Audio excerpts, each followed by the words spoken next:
Hello बच्चों।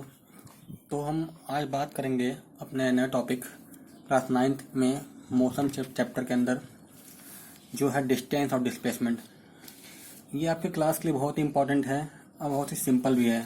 आप बस थोड़ा सा ध्यान दो, समझ में आ जाएगा दोनों में क्या डिफरेंस होता है। आइए समझते हैं डिस्टेंस और डिस्प्लेसमेंट होता क्या है। डिस्टेंस का सीधा सा मतलब ये है actual path covered by the body और यू।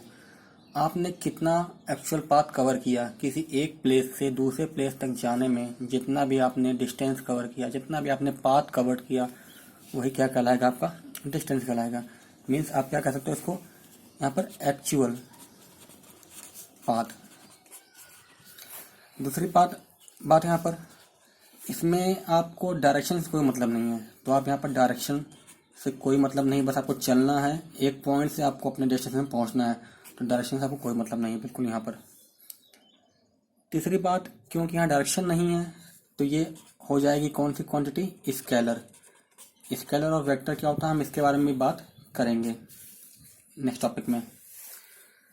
अब इसके नेक्स्ट पॉइंट की बात कर ले अगर हम, तो वो क्या हो सकता है, इसमें डिस्टेंस जो है कभी भी नेगेटिव नहीं हो पाएगा, क्योंकि इसमें डायरेक्शन नहीं है। आप जिधर भी जाओगे वो पॉजिटिव होगा, तो आप इसमें नेगेटिव कभी नहीं हो पाएगा डिस्टेंस। कुछ और पॉइंट्स की बात कर ले इसमें हम। मान लीजिए दो लोग एक जगह चल रहे हैं और उनको दूसरी जगह पहुंचना है, तो दोनों का डिस्टेंस अलग अलग हो सकता है, क्योंकि मे बी हम किसी दूसरे पाथ से जा रहे हैं, वो किसी दूसरे पाथ से जा रहे हैं। तो दो पर्सन के द्वारा किसी दूसरे पॉइंट पर पहुंचने का डिस्टेंस अलग अलग हो सकता है। वो डिपेंड करता है किस पे, कि हमने और आपने कौन सा रास्ता चूज किया है, कौन सा पाथ चूज किया है। तो यहाँ रही बात होगी एक्चुअल पाथ की कवर्ड बाय बॉडी। डायरेक्शन से कोई मतलब नहीं है, बस आपको चलना है और पहुंचना है आपके टारगेट पर। स्केलर है क्योंकि इसमें डायरेक्शन नहीं होता है। नेगेटिव कभी नहीं होता है क्योंकि डायरेक्शन नहीं है, आप जिधर भी चलोगे वो क्या होगा, पॉजिटिव ही होगा। अब आते हैं, बात कर लेते हैं डिस्प्लेसमेंट की। डिस्प्लेसमेंट क्या है, आपका ये शॉर्टेस्ट पाथ है। क्या है ये, शॉर्टेस्ट पाथ है। अब शॉर्टेस्ट पाथ के लिए आपको क्या चाहिए, डायरेक्शन जब तक नहीं पता आपको होगा, आप कभी भी छोटे रास्ते से नहीं पहुंच पाओगे। डायरेक्शन इसमें यहाँ पर जरूरी है। और जब डायरेक्शन की बात आएगी तो आप क्या कहोगे कि वो क्या है, वेक्टर क्वांटिटी है। क्या है, वेक्टर क्वांटिटी है। अब यहाँ पर डिस्प्लेसमेंट आपका पॉजिटिव भी हो सकता है, नेगेटिव भी हो सकता है और जीरो भी हो सकता है। पॉजिटिव कैसे, मान लो आप इधर चल रहे हो, इधर को आपने पॉजिटिव चूज किया तो पॉजिटिव हो गया। यदि आप इसके उल्टा मूव किए तो ये नेगेटिव हो गया।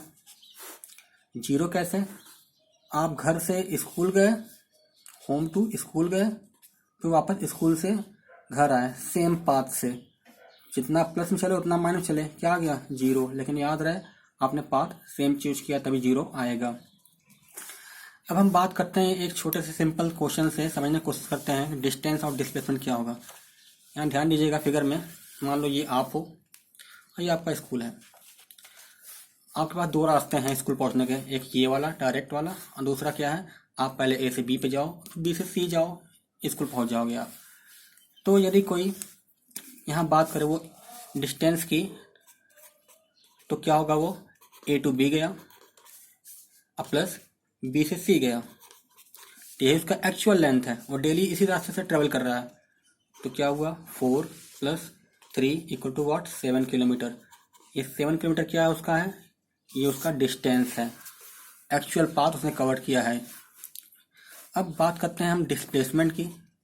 मैंने क्या कहा डिस्प्लेसमेंट के लिए आपको, शॉर्टेस्ट पाथ। शॉर्टेस्ट पाथ क्या दिख रहा है आपको, यहाँ से डायरेक्ट, कोई कहीं मुड़ना नहीं है।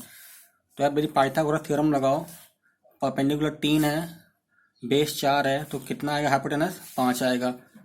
आप निकाल सकते हो, मान लो उसको हाइपोटेनस है, ये परपेंडिकुलर है, ये बेस है, तो आपने पढ़ा हुआ है h² = p² + बेस स्क्वायर। तो आप यहाँ से क्या निकालोगे, h निकालना आपको हो तो क्या करोगे आप, h² = p कितना है आपका, 3 का स्क्वायर 9, 4 का स्क्वायर 16, 25 आ जाएगा। h कितना जाएगा, 5 किलोमीटर।